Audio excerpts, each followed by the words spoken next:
Hey everybody, welcome to the season's first edition of One-And-One. I'm Tennessee men's basketball beat reporter Ben Frederickson. This is our columnist Mike Strange, and we're going to be here every week to talk about relevant items of the Tennessee men's basketball season. Tennessee hits the court for the first time on Friday, got a neutral site game against 15th ranked VCU in Annapolis as part of the Veterans Classic. That game will be on CBS Sportsnet. You can check out the Vols. A tough task for this new look Tennessee team with a lot of newcomers in its first game of the season, Mike. Yeah, they're not easing into anything. VCU's a ranked team, probably in the top 25 in most polls. Some veteran players, a really good returning guard, Trevion Graham, I believe is his name. Yep. So yeah, the Donnie Tyndall era is no more Lenore Ryan. Yeah, no more Lenore Ryan, no more Pikeville. They're gonna get a tough test right in the beginning. I guess some help is that VCU starting point guard Briante Weber is going to be suspended for this first game, so they have neither team will have a point guard. Right. Well, that's what we were going to get to next.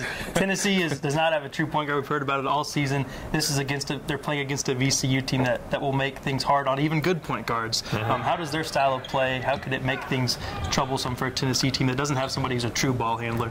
Well, it's going to be tough getting the ball just to half court. I would think you're going to have to really work to get the ball to half court. Now, in the exhibition games, they did get pressed a little bit, and certainly that was good to get that videotape, but that won't be like VCU pressing you. Yeah, Tyndall said today that before the bus left for Annapolis that they've actually been working against a 6- and 7-man press at times in practice because playing against VCU's press is almost always like playing against a team that has an extra player. So we'll see if that helped him out. Tyndall said today that his starting five in the game is going to be what we saw in the exhibition games most likely. That will be Josh Richardson at the point, Kevin Punter, Derek Reese, Dominique Woodson, and Robert Hubbs at the other wing spot. The only switch he thinks he might make would be putting Armani Moore in for Woodson to give them a little bit of a smaller, quicker lineup. There's some names in that group that if you would have asked us a month ago, we probably would have said would have been surprised by. Who surprised you most that's in that starting five to start the season? Easy, Dominique Woodson.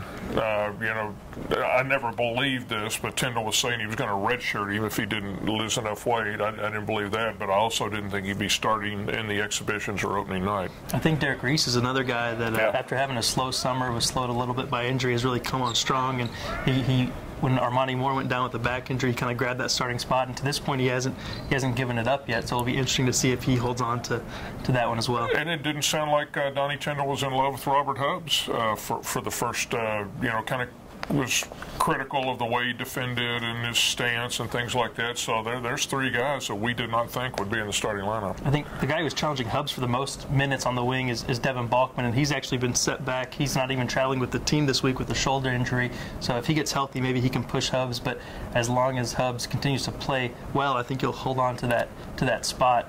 I guess elephant in the room for this team to start the season is the allegations of Tyndall's proposed NCAA violations at Southern Miss. Tyndall addressed it again today, said there's no updates on that situation.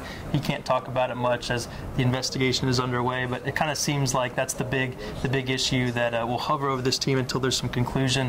Do you think that hurts the team? Is it a non-factor? Are we putting too much into that in terms of how it will affect their play on the court? Well, I don't think it's a non-factor, but I also don't think at this point that it's that big of a deal to the players. I think it's more of a deal to the fans. It's probably a big deal in recruiting, but for these guys, opening night, I don't think that'll be a factor in this game. Yeah, I think recruiting, I think you're right. I think it affects recruiting a lot more.